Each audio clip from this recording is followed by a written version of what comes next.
味しさっていうのはやっぱり食べてみないとわからないもんですから、それをこういう機会を通して皆さんにその美味しさをぜひですね体験してもらおうと。非常に栄養価もありますし、食料として十分ですねこれから食べていくべき食料になると思いますので。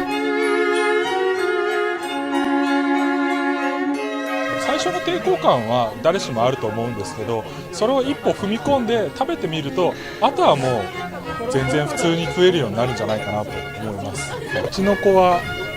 なんか本当に脂肪分が多いので、チーズみたいななんていうか濃厚さがあって美味しかったです。